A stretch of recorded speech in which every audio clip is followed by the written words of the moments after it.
കൊല്ലം തിരുമംഗലം ദേശീയപാത 4 വരിപ്പാതയെ വികസിപ്പിക്കാനുള്ള സ്ഥലം സംസ്ഥാന സർക്കാർ ലഭ്യമാക്കിയാൽ പരമാവധി വീതിയിൽ റോഡ് നിർമ്മിക്കുന്നത് പരിശോധിക്കുമെന്ന് കേന്ദ്രമന്ത്രി നിതിൻ ഗഡ്കരി.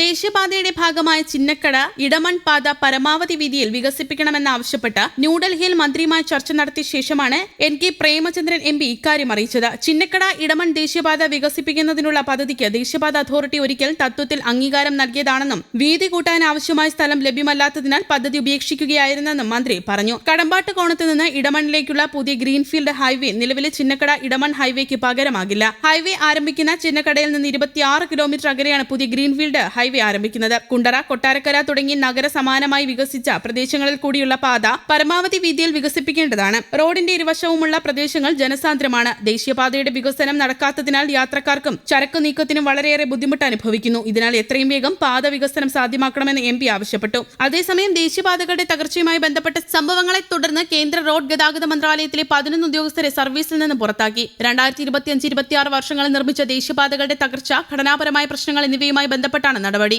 മറ്റ് 11 ഉദ്യോഗസ്ഥർക്കെതിരെ അനാസ്ഥയ്ക്കും കൃത്യവിലോപത്തിനും അച്ചടക്ക നടപടിയെടുത്തു. കേന്ദ്ര റോഡ് ഗതാഗത മന്ത്രാലയം പാർലമെന്റിൽ സമർപ്പിച്ച രേഖകളിലാണ് ഇക്കാര്യം വ്യക്തമാക്കുന്നത്. വിവിധ സംസ്ഥാനങ്ങളിലെ പാലങ്ങൾ, മേൽപ്പാലങ്ങൾ, ദേശീയപാത എന്നിവയുടെ നിർമ്മാണവുമായി ബന്ധപ്പെട്ട വീഴ്ചകളിലാണ് ഉദ്യോഗസ്ഥർക്കെതിരെ നടപടിയെടുത്തതെന്ന് ശിവസേന MP സഞ്ജയ് റാവത്തിന്റെ ചോദ്യത്തിന് നിതിൻ ഗഡ്കരി മറുപടി നൽകി. നടപടി നേരിട്ടവരിൽ കോൺട്രാക്ടർമാരും കൺസൾട്ടന്റ്മാരും ഉൾപ്പെടുന്നതായി മന്ത്രാലയം അറിയിച്ചു. കോൺട്രാക്ട് റദ്ദാക്കുക, പിഴ ചുമത്തുക, കരിമ്പട്ടികയിൽപ്പെടുത്തുക തുടങ്ങിയ നടപടികൾ സ്വീകരിച്ചതായും മന്ത്രാലയം വ്യക്തമാക്കി. ഗുജറാത്ത്, കർണാടക, കേരളം, മധ്യപ്രദേശ്, മഹാരാഷ്ട്ര, തമിഴ്നാട്, ഉത്തർപ്രദേശ്, പശ്ചിമ ബംഗാൾ, മേഘാലയ എന്നീ സംസ്ഥാനങ്ങളിലായി 19 സംഭവങ്ങൾ ഉണ്ടായതായി നിതിൻ ഗഡ്കരി സഭയിൽ മറുപടി നൽകി. ഇതുമായി ബന്ധപ്പെട്ട് പിഴ ചുമത്തൽ, ഉദ്യോഗസ്ഥരെ സസ്പെൻഡ് ചെയ്യൽ, എഞ്ചിനീയർമാരെ പിരിച്ചുവിടൽ, കോൺട്രാക്ടർമാരെയും എഞ്ചിനീയറിംഗ് കമ്പനികളെയും ഡീബാർ ചെയ്യൽ, കോൺട്രാക്ടർമാരുടെ ചെലവിൽ പുനർനിർമ്മാണം തുടങ്ങിയ നടപടികൾ സ്വീകരിച്ചതായും മന്ത്രാലയം വ്യക്തമാക്കി. ഡൽഹി ഡെറാഡൂൺ എക്സ്പ്രസ് വേയിൽ കുഴികൾ രൂപപ്പെട്ട സംഭവവുമായി ബന്ധപ്പെട്ട ചോദ്യത്തിന് മന്ത്രി മറുപടി നൽകിയിരുന്നു. എക്സ്പ്രസ് വേയിൽ 2 കുഴികൾ രൂപപ്പെട്ടതായും ഇത് കോൺട്രാക്ടറുടെ ചെലവിൽ തന്നെ പരിഹരിച്ചതായും മന്ത്രി പറഞ്ഞു. ഈ സംഭവത്തിൽ എഞ്ചിനീയർക്കും കോൺട്രാക്ടർക്കും കാരണം കാണിക്കൽ നോട്ടീസ് നൽകി. അതോറിറ്റി എഞ്ചിനീയർ ടീം ലീഡറെയും കോൺട്രാക്ടറുടെ പ്രോജക്ട് മാനേജരെയും സസ്പെൻഡ് ചെയ്തതായും സെൻട്രൽ റോഡ് റിസർച്ച് ഇൻസ്റ്റിറ്റ്യൂട്ടും IIT റൂർക്കിയും ഓഡിറ്റ് നടത്തിയതായും മന്ത്രി അറിയിച്ചു.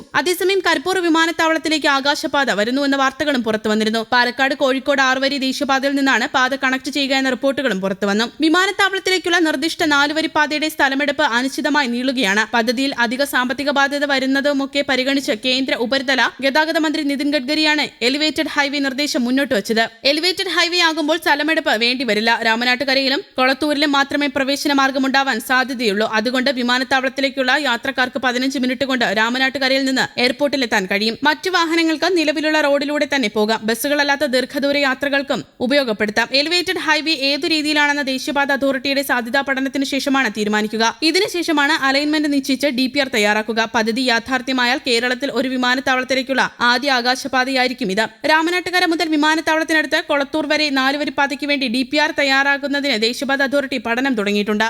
News desk, Kerala Kaumudi.